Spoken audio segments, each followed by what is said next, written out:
उड़ भी सकते हैं। खैर, यहां पर आप देख सकते हैं behaviour of the surface is just like the behaviour of a stretched rubber membrane. तो ये है सरफेस टेंशन की प्रॉपर्टी के कारण। So surface tension is the tendency of surface to minimise its surface area. और अगर आप इसे मैथमेटिकली डिफाइन करना चाहें तो आप कोई भी लाइन सेगमेंट बनाइए, यहां पर left hand side right hand side को पुल करेगी और right hand side left hand side को पुल करेगी by applying some force. Now this force divided by length of this line segment is equal to surface tension T. Surface tension का एक और formula होता है, this is surface energy per unit area. तो ये हैं दो फॉर्मूला। अब अगर सरफेस पे आप कहीं पर भी लाइन लेते हैं तो आप देख सकते हैं इस टाइप के पुलिंग फोर्सेस मौजूद होंगे। इसलिए अगर सरफेस को सरफेस एरिया कम करने के लिए थोड़ी सी भी चांस मिल जाए तो वो चूकेगी नहीं, सरफेस एरिया को कम करने की टेंडेंसी रखेगी। और इसी कारण जो वाटर ड्रॉप्स होते हैं उनका शेप करीब करीब स्पेरिकल होता है। स्पीयर्स का एरिया, सरफेस एरिया सबसे कम होता है फॉर द गिवन वॉल्यूम। और यहां पर एक और फॉर्मूला हम देखते हैं प्रेशर डिफरेंस का। तो pressure outside and pressure inside, inside वाला प्रेशर आउटसाइड वाले प्रेशर से ज्यादा होता है and this pressure difference is equal to 2t divided by radius of this sphere. This is an important formula. और एक और फॉर्मूला हम देखते हैं फॉर सोप बबल्स। तो अगर ये सोप बबल है तो यहां पर delta P, pressure inside minus pressure outside, this is equal to 4t by R. ऐसा क्यों? क्योंकि यहां पर एक नहीं बल्कि दो सरफेसेस हैं। एक तो है ये बाहर वाली सरफेस जिसके बाहर है एयर और अंदर है लिक्विड, और एक है ये अंदर वाली सरफेस जिसके बाहर है लिक्विड और अंदर है एयर। ओके, इसलिए यहां पर फॉर्मूला है delta P is equal to 4t by R. तो ये है हमारे चार फॉर्मूलाज। आइए इन पर बेस्ड कुछ क्वेश्चंस देखें। सो हमारा पहला क्वेश्चन है बबल पर based. Vessel filled with air under pressure P naught contains a soap bubble of diameter D. Air pressure have been reduced n-fold and the bubble diameter increased m-fold isothermally. Find the surface tension of the soap water. तो हमें surface tension की value find करनी है। सो कहानी समझते हैं। पहले pressure था P नॉट और ये था एक शानदार सा सोप बबल। रेडियस हम बोल सकते हैं डायमीटर बाय 2 होगा। सो डायमीटर है d तो रेडियस होगा d by 2। Good, diameter by 2। Now हमने प्रेशर को n फोल्ड कम कर दिया तो अब प्रेशर है p नॉट बाय n और इसके कारण ये जो बबल है ये बड़ा हो गया, इसका डायमीटर इंक्रीज हो गया m फोल्ड और रेडियस भी इंक्रीज हो गया m फोल्ड। तो अब जो नया रेडियस है वो है m टाइम्स ऑफ पुराना रेडियस था d बाय 2। सो नया रेडियस है m d बाय 2। नाउ ये जो एक्सपेंशन था ये हुआ आइसोथर्मली, यानी कि टेम्परेचर इज कांस्टेंट, यानी कि वी कैन से P1V1 is equal to P2V2, ये वाली इक्वेशन वैलिड रहेगी। So we can say initial pressure inside the soap bubble was P1 and final pressure inside the soap bubble is P2. Then for isothermal expansion P1V1 equal to P2V2. Correct? Okay. Find the surface tension of the soap water. तो हमें surface tension निकालनी है। अब देखिए surface tension का एक formula था, हम जानते हैं कि pressure difference is equal to 4t by r in case of soap bubbles. Correct? Yes. So यहां से हम surface tension निकाल लेंगे। ओके, तो चलिए सबसे पहले P1 लिखें। What is this P1? P1 P not से तो बड़ा है। So P1 is P not plus 4t divided by radius which is d by 2. Okay. And what is this V1? V1 is 4 by 3 pi radius cube. So radius is d by 2. So we have d by 2 cube. And what is P2? P2 P not by n से बड़ा है। So outside pressure है P naught by n. So P naught by n plus 4t divided by new radius which is md by 2. So this is P2 and we multiply this by volume which is 4 by 3 pi and we have radius cube. So radius is md by 2 now. अब देखिए बड़ा शानदार सा हमारे पास में आ गया है। अब इसके बाद में हम थोड़ी सी कैलकुलेशन करते हैं। तो हमारे पास में आया P not plus H T divided by D, this is equal to P not divided by n times m cube plus we have 8t divided by d times m square. So ये आई हमारे पास में equation. अब हम यहां से surface tension T की value find करेंगे। So we can say that this surface tension T is equal to, we have P naught 1 minus m cube divided by n. So we have m cube divided by n, and then we have this d divided by 8, and then we have m square minus 1. Okay, तो ये आई हमारे पास में surface tension T। आप देख सकते हैं 1/8 P not D times 1 minus m cube by n divided by m square minus 1. So this is the surface tension T and option B is the correct answer for our question. तो ये था bubble पर based एक simple question. खैर बचपन में हमें शौक हुआ करता था बबल फुलाने का, मुझे तो अभी तक शौक है। सो बेसिकली बबल फुलाते वक्त हम एक ट्यूब लेते हैं और ट्यूब में फूंक मारते हैं, और थोड़े टाइम बाद जैसे जैसे बबल का रेडियस बढ़ता जाता है तो एक पर्टिकुलर रेडियस पर बबल ट्यूब से अलग हो जाता है। अगला क्वेश्चन इसी पर बेस्ड है, हमें वो रेडियस बताना है जब बबल ट्यूब से अलग होता है। So an air bubble of radius capital R is formed in a narrow tube having radius small r, where capital R is very very large than small r. So this is our tube, and tube का radius बहुत छोटा है, लेकिन bubble का radius capital R वो tube के radius से बहुत बहुत बड़ा है। And air of density rho is blown inside the tube with velocity v. सो यहां पर एयर आ रही है विथ वेलोसिटी v, और डेंसिटी है एयर की रो, और जो रेडियस है वो है small r of this tube. तो एयर ऐसे आगे जाएगी शू, और जाकर के ये सीधा इस बबल की वॉल से टकराएगी, और टकराने के बाद वो रुक जाएगी। So there is some change in momentum of air, और चेंज इन मोमेंटम ये आएगा कुछ फोर्स के कारण। So this wall is exerting some force on this air, and in return this air is exerting some force on the walls of this bubble. तो question में लिखा है कि the air molecules collide perpendicularly with the wall of the bubble and stop. Perpendicularly collide करने के बाद stop हो जाते हैं। Find the radius at which the bubble separates from the tube. तो बबल का रेडियस कितना होना चाहिए ताकि वो ट्यूब से सेपरेट हो सके। Take the surface tension of the bubble as T. तो इस बबल की सरफेस टेंशन, बबल की जो ये सोप बबल है, इसके यहां पर सरफेस टेंशन हमें T लेनी है। सो इस क्वेश्चन को सॉल्व करने के लिए हमारा कंसेप्ट क्या रहेगा? देखिए सरफेस टेंशन के कारण कुछ फोर्स लगेगा ऑन दिस बबल।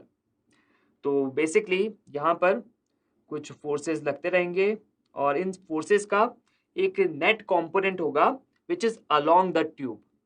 सो वो होगा सरफेस टेंशन के कारण नेट फोर्स। ओके, अब सरफेस टेंशन के कारण जो नेट फोर्स है उसको हम बोल रहे हैं Ft, और इस बबल पर एक और फोर्स लग रहा है which is due to the air, वो है कैपिटल F, राइट? ओके, तो अगर Ft कैपिटल F के बराबर है तब तो कोई दिक्कत नहीं है, लेकिन अगर कैपिटल F Ft से बड़ा हो गया तब क्या होगा?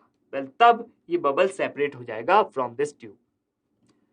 तो आइए इस कंडीशन की मदद से हम रेडियस निकालें, जिस रेडियस से थोड़ा सा भी बड़ा होने पर ये बबल इस ट्यूब से सेपरेट हो जाएगा। ठीक है?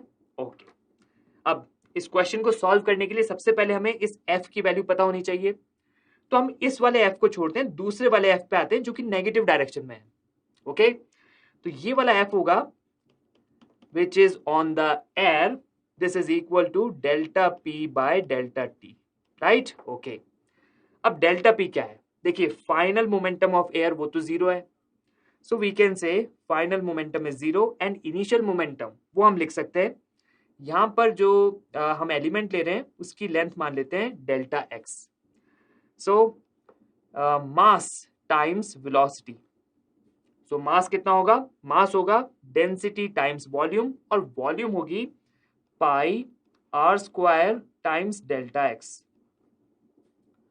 सो हमने लिखा डेल्टा पी, इसको डिवाइड करा डेल्टा टी से, हमें मिला ये वाला फोर्स एफ, और ये नेगेटिव डायरेक्शन में है इसलिए हमारे पास नेगेटिव साइन भी है. So rho pi are square times v square, delta x by delta t होगा we.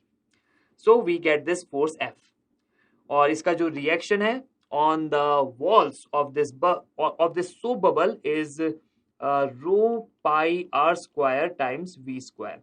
Okay, so we get this force F.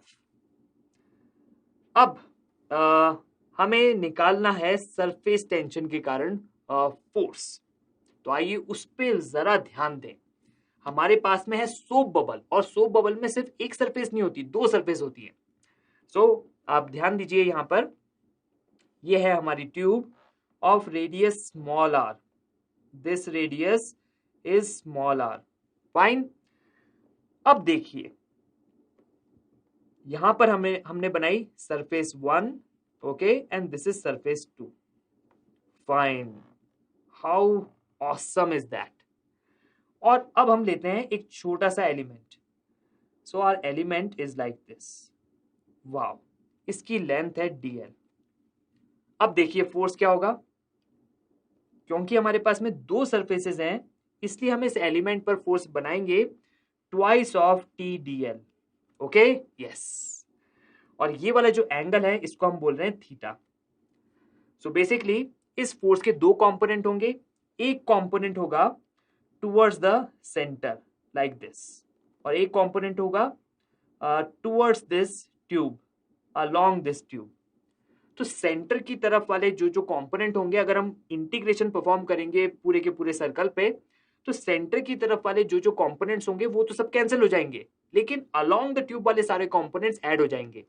So F due to surface tension, this is equal to integration of 2t dl sine of theta.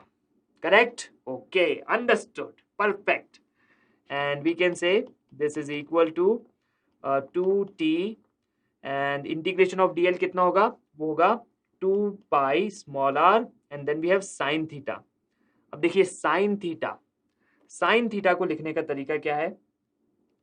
यहां पर हम लिखेंगे sine theta, और sine theta को लिखने का तरीका यह है कि आप रेडियस बनाइए बबल का कैपिटल आर. ओके, और राइट एंगल ट्राइंगल को देखिए. ये वाला जो एंगल होगा वो होगा 90 minus theta and this angle will be theta. So we can say sine theta is equal to small R divided by capital R. Right.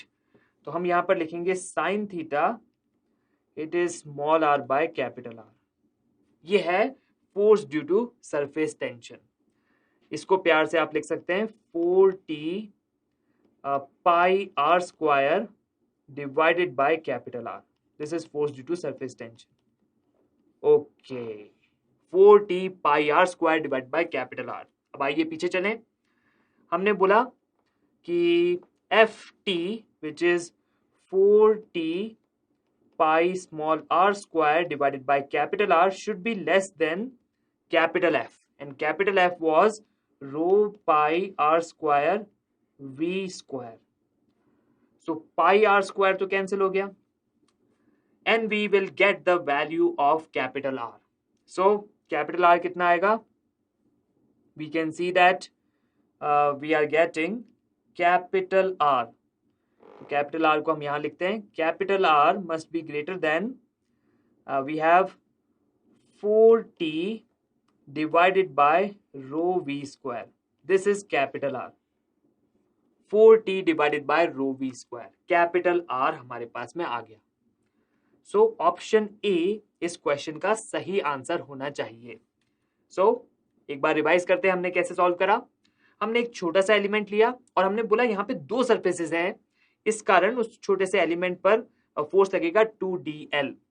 इसका जो कंपोनेंट होगा which is along the tube, उस component को हमने integrate करा और ft निकाला, and finally we said that when the breaking happens this ft should be less than capital F। Capital F था force on the bubble due to the air, और इसकी मदद से हमने सॉल्व करके फाइनल आंसर निकाला, radius जिस पर हमारा सोप बबल सेपरेट होगा, एंड ऑप्शन ए हमारे क्वेश्चन का सही आंसर हुआ।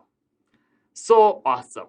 अब आइए बबल से हम मूव करें ड्रॉप्स पर। इस क्वेश्चन में हमारे पास में n ड्रॉपलेट्स हैं। If n drops of liquid each with surface energy E join to form a single drop, then how much energy will be absorbed or released? This is the question. ठीक है, सबसे पहले हम ये पता लगाएंगे कि एनर्जी रिलीज होगी या एब्जॉर्ब होगी, और अगर रिलीज होगी तो कितनी एनर्जी रिलीज होगी। तो हमारे पास में है n ड्रॉपलेट्स, और हर ड्रॉपलेट का रेडियस है स्मॉल r, छोटी छोटी ड्रॉपलेट है।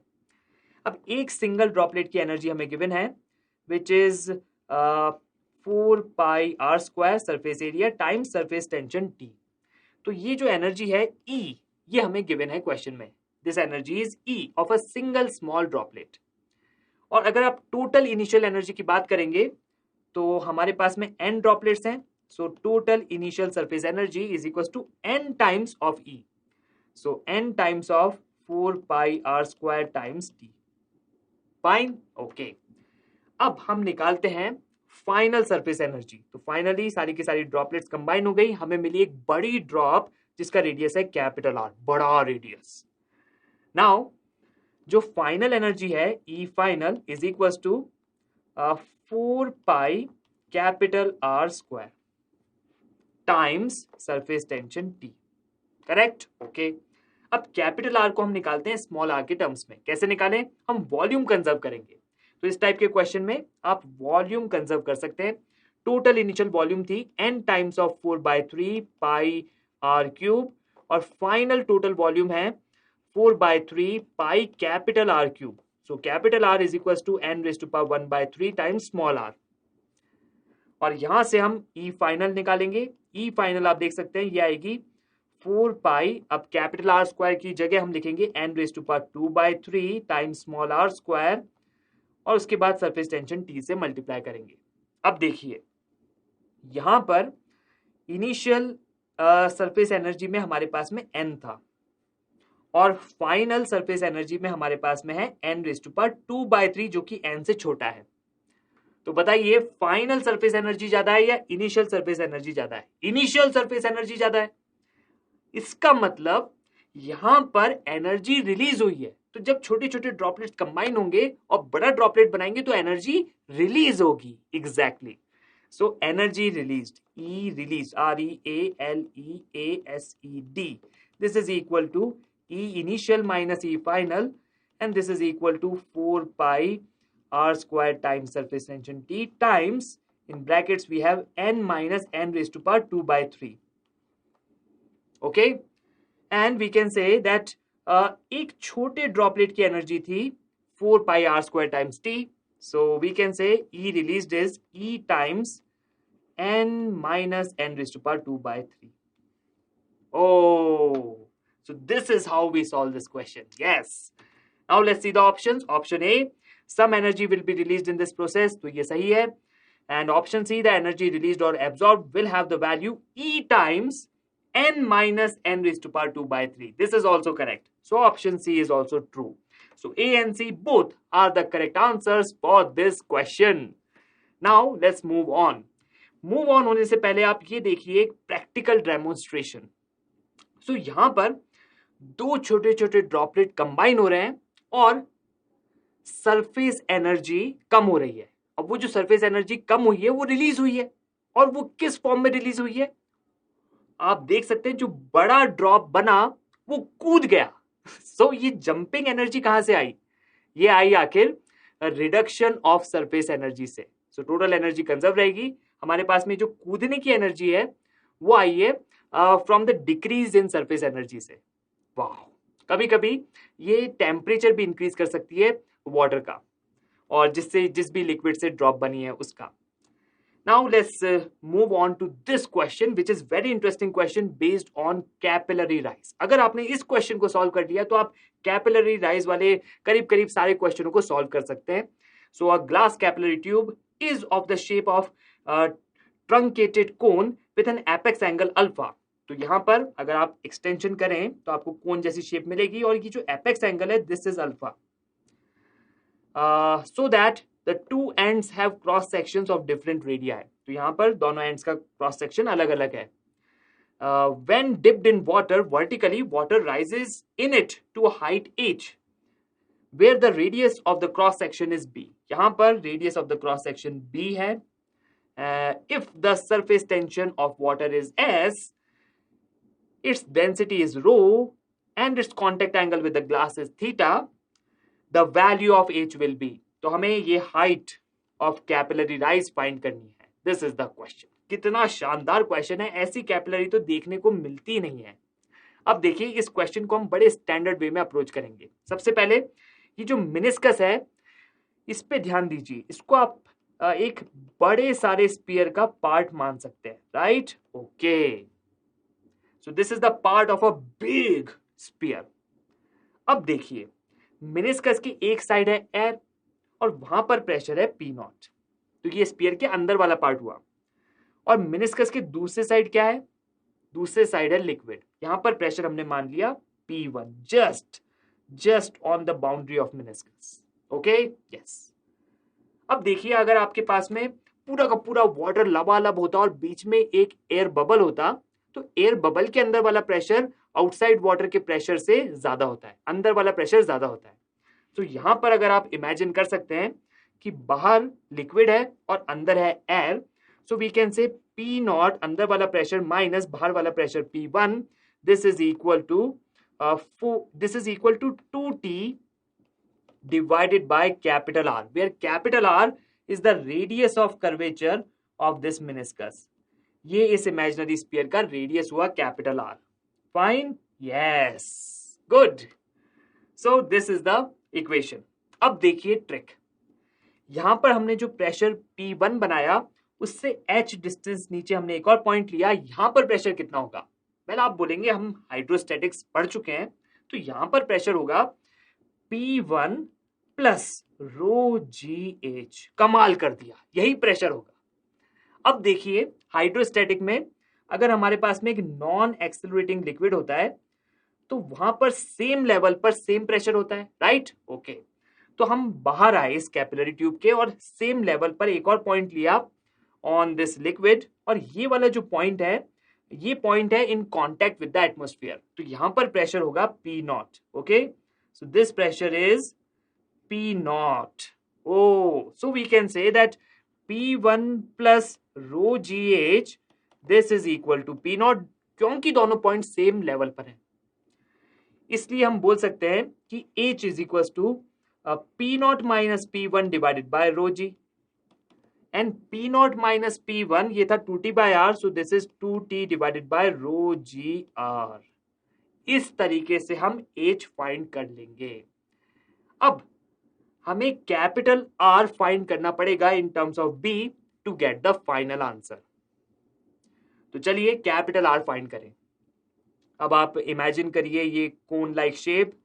इसको अगर आप एक्सटेंड कर देंगे तो ये टोटल एंगल है अल्फा. इसको दो पार्ट में डिवाइड करने पर ये एंगल आएगा alpha by 2 and this angle is alpha by 2. Correct. Okay. अब देखिए मेनिस्कस को. So let me draw zoomed version of meniscus. This is our meniscus. Good. And this contact angle is given to be theta. Contact angle theta given है और आप देख सकते हैं अगर हम यहाँ पर पैरेलल वर्टिकल बनाएं तो ये वाला एंगल होगा alpha by 2, internal opposite angle. So we have this awesome thing. Now हम बनाते हैं radius of curvature of the meniscus. This is capital R. अब देखिए ये वाला जो रेडियस है at this particular height of the capillary this is given to be B. ये रेडियस B गिवन है. अब हम बनाएंगे कुछ एंगल. ये वाला एंगल कितना होगा? आप बोलेंगे ये वाला एंगल होगा 90 minus theta plus alpha by 2. 90 minus theta plus alpha by 2. And what is this angle? This angle is nothing but theta plus alpha by 2. Correct? Okay. So, अब आप देख सकते हैं हमारे पास है एक राइट एंगल ट्राइंगल, एक साइड है आर, एक साइड है बी, और बीच का एंगल भी हमें पता है. So we can say this cos theta plus alpha by 2, cos theta plus alpha by 2, this is equal to B divided by capital R. और यहां से हमें कैपिटल आर की वैल्यू पता चलेगी और हम उसे यूज करेंगे to find H. H will be equal to we can say 2t divided by rho G capital R, and capital R is B divided by cos of theta plus alpha by 2. So cos of theta plus alpha by 2 ये आएगा numerator में. और यहां पर जो surface tension थी वो हमें S गिवन थी. So T is equal to S. तो यहां पर T की जगह अगर आप S लिखेंगे तो भी कोई दिक्कत नहीं आएगी. So this is the height H. This is how we find the capillary rise height. Now option D इस क्वेश्चन का सही आंसर होगा. अब इस टाइप के क्वेश्चन में यूजुअली हमें ये कोनिकल शेप वाली कैपिलरी गिवन नहीं होती. अक्सर हमें नॉर्मली इंसानों वाले क्वेश्चन में हमें एक सिलेंड्रिकल कैपिलरी गिवन होती है. और सिलेंड्रिकल कैपिलरी के केस में जो फॉर्मूला है उसे आप डायरेक्टली याद रख सकते हैं, आपको हर बार डिराइव करने की जरूरत नहीं है. सो आइए वो फॉर्मूला क्या है उसको एक बार रिवाइज कर लें. तो यहां पर जो रेडियस ऑफ कैपिलरी है उसको हम मान रहे हैं small R, and this is our meniscus. Good. And we can see this is height h. Okay. अब यहां पर सरफेस टेंशन हम लेंगे T. So T is nothing but S और S is nothing but T. And this radius was given to be B in our question. इसकी जगह हम small r लेंगे. So B is equal to small r.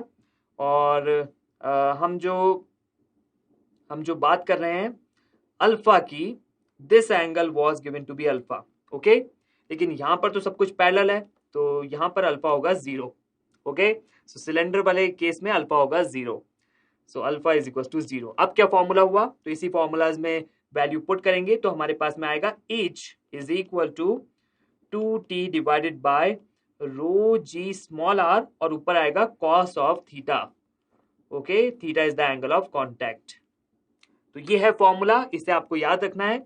और इस type के formulas को आप जब याद रखेंगे तो एग्जाम टाइम में आप बहुत जल्दी जल्दी क्वेश्चंस को सॉल्व कर सकते हैं just by putting the values into formulas. Good. So option D is the right answer for this question.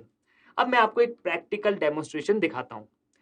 वहां पर आप ध्यान ये दीजिएगा कि जो मोटी कैपिलरी होती है उसमें जो हाइट ऑफ कैपिलरी राइज होता है वो कम होता है. After all H is inversely proportional to radius.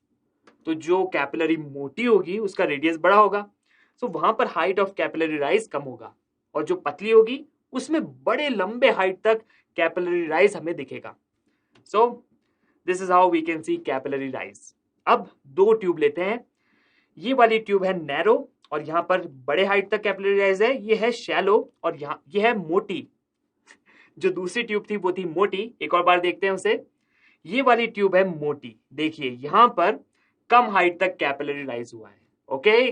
So this is how we see the practical application of capillary. In fact ये जो कैपिलरी एक्शन है ये रूट्स में होता है ऑफ द ट्रीज. तो ट्रीज इस तरीके से पानी पहुंचा पाते हैं लीव्स तक, और इस टाइप से प्लांट्स ग्रो होते हैं. इनफैक्ट कैपिलरी एक्शन जब हम इंक पेन से लिखते हैं तो वहां पर भी आपको देखने को मिलेगा. सो this is really practical form of these principal phenomena.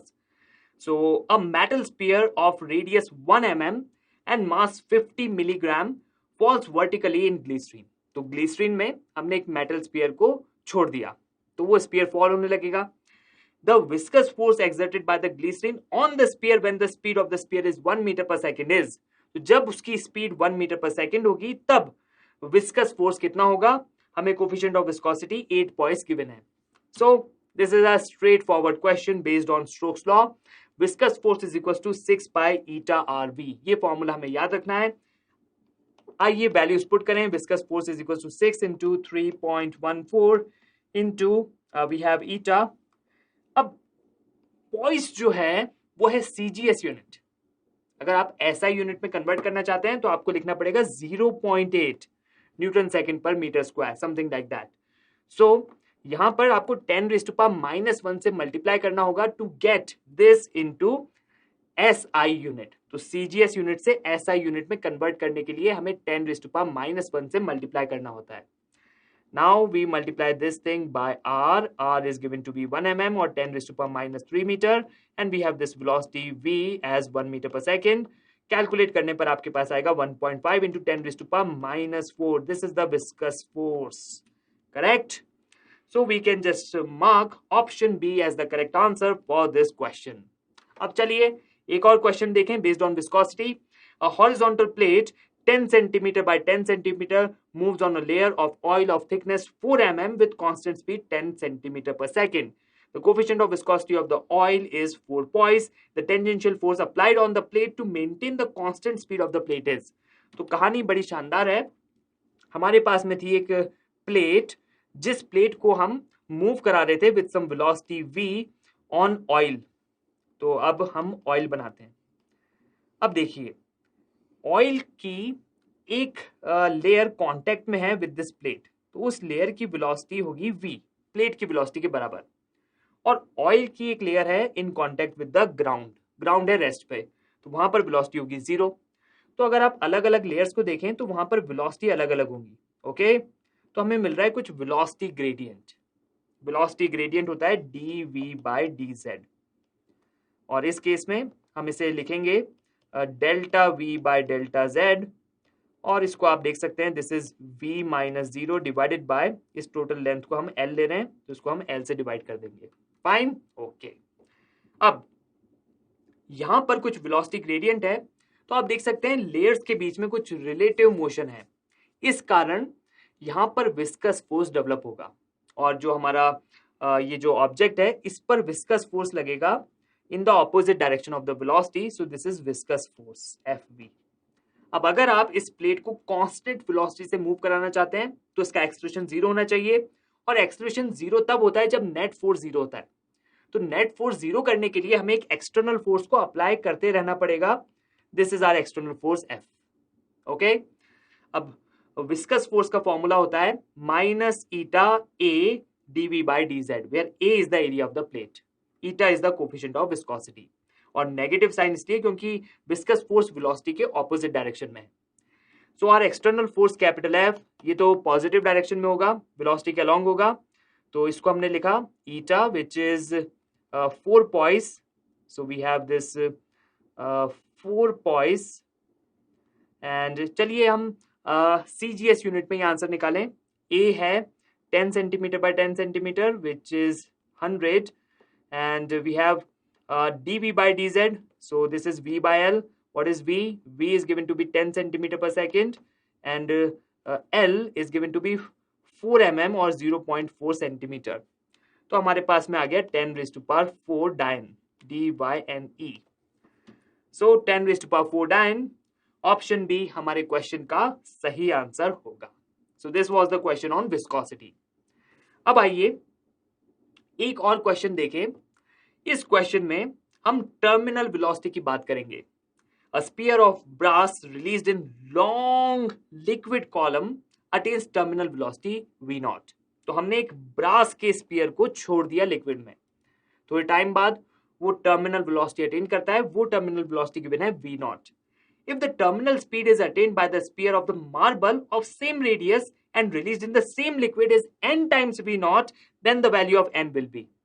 तो अगर ब्रास की जगह हम मार्बल वाला मटेरियल लें और एकदम आइडेंटिकल स्फीयर बनाएं और उसको छोड़ दें, तो उसकी टर्मिनल वेलोसिटी है n टाइम्स ऑफ v0. हमें n की वैल्यू पता करनी है, और हमें गिवन है specific gravities of brass, marble and liquid 8.5, 2.5 and 0.8 respectively. तो क्वेश्चन बड़ा शानदार है. इसके लिए बड़ा सा एक सिंपल कंसेप्ट है, वो ये कि terminal velocity is proportional to density of the material of the sphere और solid minus density of the outside liquid. ये है इस क्वेश्चन को सॉल्व करने का कंसेप्ट। अब क्वेश्चन क्योंकि आ ही गया है तो हम टर्मिनल वेलोसिटी के फॉर्मूला को भी रिवाइज कर लेते हैं, कभी ना कभी बाद में काम में आएगा।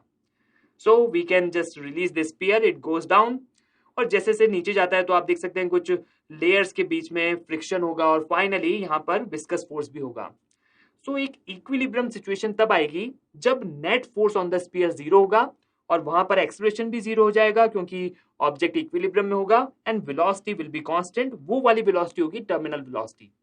तो हमने यहाँ पर तीन फोर्सेस लिखे, weight, this is viscous force 6 pi eta RV, and this is buoyant force, weight of liquid displaced. So हम बोलेंगे इक्विलिब्रियम सिचुएशन में viscous force is equal to weight minus buoyant force, और अगर आप यहां पर इन तीनों की वैल्यूज पुट करेंगे तो आपके पास में फाइनल फॉर्मूला आएगा which is 2r² rho minus sigma g divide by 9 eta. So this is the formula for terminal velocity. And हमें बस ध्यान ये देना है कि terminal velocity is proportional to rho minus sigma, क्योंकि हमारे स्फीयर आइडेंटिकल है इसलिए रेडियस सेम है। Okay, now let us just apply that formula. So we can say n v naught divided by v naught. So terminal velocity is proportional to rho minus sigma. तो यहाँ पर है rho of marble minus sigma of outside liquid, and in the denominator we have rho of brass minus sigma of the liquid. अब देखिए हमें specific gravities given है, तो हम ऐसा करते हैं न्यूमरेटर और डिनोमिनेटर को हर जगह हम यहाँ पर डिवीजन कर देते हैं बाय डेंसिटी ऑफ वाटर से, ओके, ताकि हमें हर जगह स्पेसिफिक ग्रेविटी मिले। और अब हम यहाँ पर वैल्यूज पुट कर सकते हैं। So we are finally getting 2.5 minus 0.8 and we are getting 8.5 minus 0.8. So 8.5 है specific gravity of the brass and 0.8 है specific gravity of the liquid. So finally हमारे पास आया about 1.7 divided by 7.7. So n is equals to 17 by 77. This is the value of n. And this is the correct answer for this question. Awesome.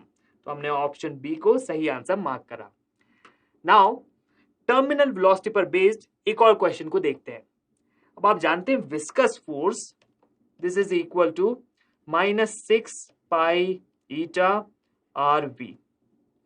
So viscous force का magnitude speed के proportional होता है। अगर हम यहां पर कुछ changes करें, विस्कस फोर्स का मैग्नीट्यूड स्पीड के प्रोपोर्शनल होने की बजाय कुछ स्पीड स्क्वायर या स्पीड के क्यूब के लिए प्रोपोर्शनल हो जाए, तब हमारी टर्मिनल वेलोसिटी क्या होगी, उस पर बेस्ड है ये शानदार question. A spherical solid ball of volume V is made of material of density ρ1. It is falling through a liquid of density ρ2 where ρ2 is less than ρ1. तो लिक्विड की डेंसिटी ऑब्जेक्ट की डेंसिटी से कम है, तो object ज्यादा dense है इसलिए वो नीचे आएगा। Assume that the liquid applies a viscous force on the ball that is proportional to the square of the speed. यहां पर viscous force है square of the speed के proportional. F viscous is equals to minus kv square where k is greater than 0. The terminal speed of the ball is. तो ball की terminal speed कितनी होगी, this is the question. So question बड़ा आसान है। ये है हमारी बॉल और इस पे फोर्सेस बनाते हैं। नीचे के डायरेक्शन में है mg, we can write this as volume of the object times density of the object which is ρ1 times g। ऊपर के डायरेक्शन में है बॉयंट फोर्स। बॉयंट फोर्स को आप लिख सकते हैं volume of the object, volume displaced, ये भी v होगी, times ρ2 density of the liquid times g। okay, so viscous force is weight of liquid displaced. This is buoyant force. Buoyant force is weight of liquid displaced. अब आती है बारी viscous force की। तो देखिए ऑब्जेक्ट जा रहा था नीचे के डायरेक्शन में विद वेलोसिटी v टर्मिनल, और जब टर्मिनल वेलोसिटी अटेन हो जाएगी तब net force on the object 0 होगा, और ऊपर के डायरेक्शन में जो विस्कस फोर्स है उसकी वैल्यू होगी k times v terminal square. Okay, viscous force terminal velocity के ऑपोजिट डायरेक्शन में होगा। तो यहां पर हमने सारे फोर्सेस बना दिए। अब आप लिख सकते हैं k times v terminal square is equal to we have v ρ1g minus v ρ2g। तो हमारे पास में टर्मिनल वेलोसिटी आई, this is equal to v g ρ1 माइनस ρ2 divided by k whole under root, this is the terminal velocity. तो इस तरीके से हमने इस क्वेश्चन को सॉल्व कर लिया और यह है बड़ा आसान सा question. Option A was the right answer for this question. तो चलिए अगला क्वेश्चन देखें। It is based on Reynolds number. Water flows at a speed of 6 centimeter per second through a tube of radius 1 centimeter. Coefficient of viscosity of water at room temperature is 0.01 poise. The Reynolds number is. तो Reynolds number क्या होगा? This is the question. Basically Reynolds number का काम होता है to predict whether we will get turbulent flow or laminar flow. तो अगर Reynolds number की वैल्यू 2000 से कम होती है तब हमें स्टेडी लैमिनर फ्लो मिलेगा, लेकिन अगर वो 3000 से ज्यादा हुई तब हमें टर्बुलेंट फ्लो मिलेगा। सो इस केस में रेनॉल्ड्स नंबर क्या होगा, आइए निकालें। तो रेनॉल्ड्स नंबर का फॉर्मूला है diameter times velocity times density divide by coefficient of viscosity. So diameter होगा ट्वाइस ऑफ रेडियस, रेडियस था 1 सेंटीमीटर, डायमीटर होगा, diameter will be 2 centimetre, so 2 into 10 raised to power minus 2 metre, and velocity given है 6 centimetre पर second, उसको हम लिखेंगे 6 into 10 raised to power minus 2 metre पर second, and density of water होती है 10 raised to power 3। अब इससे हम डिवाइड कर देंगे बाय कोफिशिएंट ऑफ विस्कोसिटी। अब ये गिवन है पॉइस में। सो अगर आप इसे एसआई यूनिट में कन्वर्ट करना चाहते हैं तो आप इसे 10 raised to power -1 से मल्टीप्लाई करेंगे, इसलिए हमारे पास यहाँ पर आएगा 10 raised to power -3। गुड। और आप देख सकते हैं रेनॉल्ड्स नंबर आपके पास आया 1200, और ये जो रेनॉल्ड्स नंबर है 1200, this is actually less than 2000, तो हमें लैमिनर फ्लो मिलेगा। तो ऑप्शन सी इज करेक्ट। तो यहां पर आपके पास लैमिनर फ्लो है, टर्बुलेंट फ्लो है, बताइए कौन सा फ्लो मिलेगा? Laminar flow. ओके, तो हम टर्बुलेंट फ्लो से बच गए। टर्बुलेंट फ्लो बड़ा क्योटिक नजर आ रहा है और लैमिनर फ्लो कितना स्मूथ, कितने शानदार तरीके से फ्लो हो रहा है। वाह। सो अगला क्वेश्चन ये बेस्ड है पॉरिस्लीज इक्वेशन पर। A cylindrical vessel of area of cross section A and filled with liquid to a height of h1 has capillary tube of length L and radius small r protruding horizontally at its bottom. So ये है हमारा cylinder और bottom पे capillary tube है। अब अक्सर हम bottom पर होल कर देते थे और टॉर्सलीज इक्वेशन से हम वेलोसिटी ऑफ फ्लक्स फाइंड करते थे, लेकिन यहाँ पर हमने होल नहीं करा, यहाँ पर सिर्फ होल करने के बजाय हमने होल करने के बाद एक कैपिलरी ट्यूब भी अटैच कर दी। ये है difference. Okay, and initial height है h1 and the length of the tube is L. इस ट्यूब का लेंथ है L and radius is small r. Radius का small r given है and it is protruding horizontally at its bottom. If the viscosity of the liquid is eta and the density rho, find the time in which the level of water in the vessel falls to h2.